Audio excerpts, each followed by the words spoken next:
com água para arrependimento. Mas aquele que vem depois de mim é mais poderoso do que eu, cujas sandálias não sou digno de levar. Ele vos batizará com o Espírito Santo e com fogo. O Espírito Santo, obviamente, esse batismo é só para a boa semente, sem dúvida. O batismo com fogo vai purificar o pecado de um jeito ou de outro. Vai purificar o pecado daquele que vai ser batizado com o Espírito Santo, para que ele continue na sua caminhada como boa semente, purificando como ouro.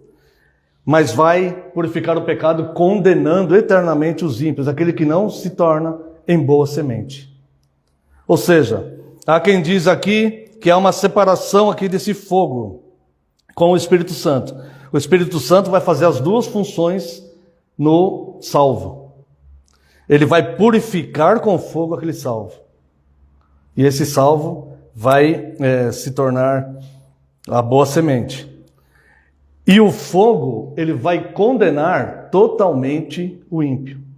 Então todo o mal, todo o pecado, como palha, será queimado e lançado no fogo inextinguível, no inferno. Ou seja, o nosso pecado confessado, porque somos purificados por Cristo, como foi Isaías, como os apóstolos começaram a pregar no dia de Pentecostes. O nosso pecado confessado, ele vai ser lançado no mais profundo abismo. E nós vamos viver como grande semente. O pecado dos impenitentes, ele queimará no próprio corpo dos impenitentes no fogo inextinguível eterno.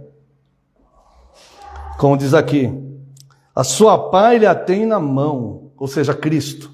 Ele limpará completamente a sua eira, ou seja, o pecado não vai ficar nenhum resquício. Ele vai limpar completamente a eira. Portanto, se você tem alguma relação com o corpo de Cristo sem ser da boa semente, clame já a Cristo que te perdoe e te transforme em boa semente. Porque Ele vai limpar totalmente a eira. Ele vai limpar. E não vai ficar nada da nossa mesquinharia, da nossa avareza, da nossa hipocrisia, da nossa cobiça. Não vai sobrar nada disso. Dos nossos interesses pessoais. Isso não vai sobrar. O que vai sobrar é a pureza da boa semente daqueles que querem ser pão, participar do corpo de Cristo e servir a Cristo. Porque Ele vai limpar completamente a eira. E como Ele vai fazer isso? A sua pá ele a tem na mão, e limpará completamente a sua eira. Recolherá o seu trigo, não o joio. O seu trigo ele recolherá no celeiro. Aqui está falando de vida eterna. Esse trigo que vai ser recolhido no celeiro, ele vai ser recolhido purificado, ele vai ser recolhido pão, corpo de Cristo. Esse trigo aqui, ele foi semeado na boa palavra.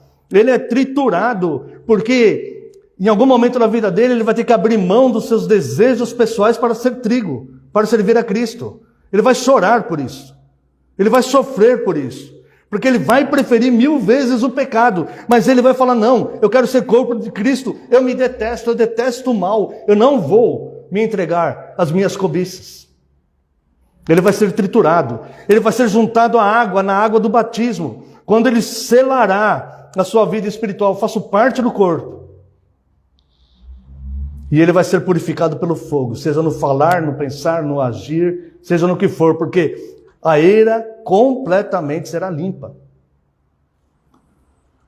Agora, quanto aos impenitentes, queimarão como palha em fogo inextinguível. O fogo que nunca se apaga.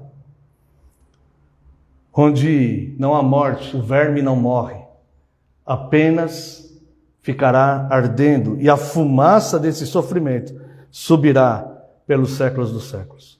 Portanto, a palha que ainda está no trigo, que foi semeado em boa semente, essa palha será queimada também junto com o joio.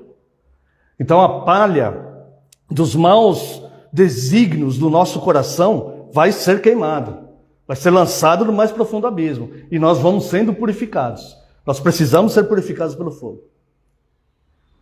E os ímpios, os impenitentes, aqueles que não se importam com isso, eles serão queimados, palha, joio, corpo inteiro, onde o verme não morre no fogo inextinguível. Quero concluir, amados irmãos, essa mensagem.